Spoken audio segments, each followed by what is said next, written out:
Kalau kita terlalu fan kepada seorang ustadz, ini nggak baik. Kalau ustadz tersebut, syekh tersebut, secerdas apapun syekh, sealim apapun, sebertakwa apapun, jangan jadikan dia sebagai figur. Cukup jadikan ucapannya saja sebagai sarana untuk kita meneladani Rasulullah SAW, meneladani para sahabat, para tabi'in, tabi'ut tabi'in, dan ulama-ulama salaf yang datang setelah mereka, dan mereka telah meninggal di atas tauhid dan sunnah. Karena kalau kita terlalu ngefan kepada seorang syekh, kepada seorang ustadz, akhirnya sampai lebay, begitu dia pindah prinsip, bisa jadi kita akan terbawa. Atau paling tidak kita akan banting setir. Ala ustaz medang ka futur pula mendayu. Sebabnya kan ustaz medang pubut yan. Pula mendayu. Tayah ti urang lemah imang kahim alasan. Mau ustaz tamang neraka higatah dan neraka hati. Kalangan sebenarnya kan. Makanya kalau belajar guru itu ambil ucapannya saja. Itu pun kalau ucapannya tidak bertentangan dengan Al-Qur'an dan hadis kata Imam Malik. Kalau kita banyak melihat kepada perbuatannya, dia bukan malaikat. Di masa para sahabat saja ada yang jatuh ke dalam zina. Dia bukan malaikat. Cukup ambil ilmunya dan jadikan ilmu yang dia berikan sebagai sarana kita menjadikan Nabi, para sahabat, para tabi'in dan ulama-ulama yang telah meninggal di atas kebaikan sebagai figur kita. Jangan jadikan orang yang masih hidup sebagai figur kita di dalam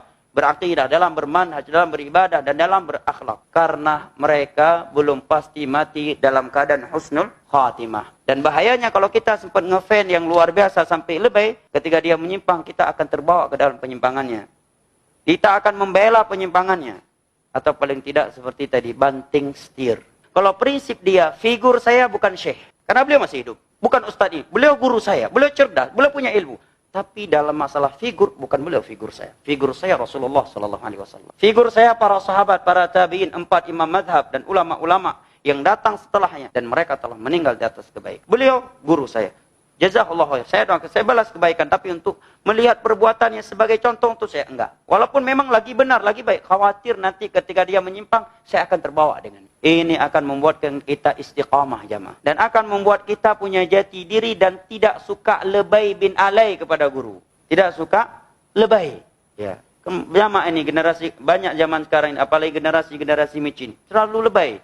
Senyuman ustaz pun dijadikan petunjuk buat dia. Masya Allah, kalau saya lihat senyuman dia, sejuk hati saya. Masya Allah. Ya, kalau ingin menjadikan figur, kata Abdullah bin Mas'ud, ambil dari orang yang telah meninggal. Bagaimana semangatnya para ulama dahulu yang telah meninggal atas kebaikan dalam menuntut ilmu, dalam beribadah, dalam berakhlak mulia, kejujuran mereka dalam muamalah. Kalau kita melihat perbuatan guru-guru kita, terkadang kita bisa patah semangat jemaah. Baik di Indonesia maupun di Timur Tengah. Terkadang ada guru ketika mengajar, Masya Allah, rupanya pas jumpa kita di luar masjid, lain lagi. Jadi dia bukan malaikat.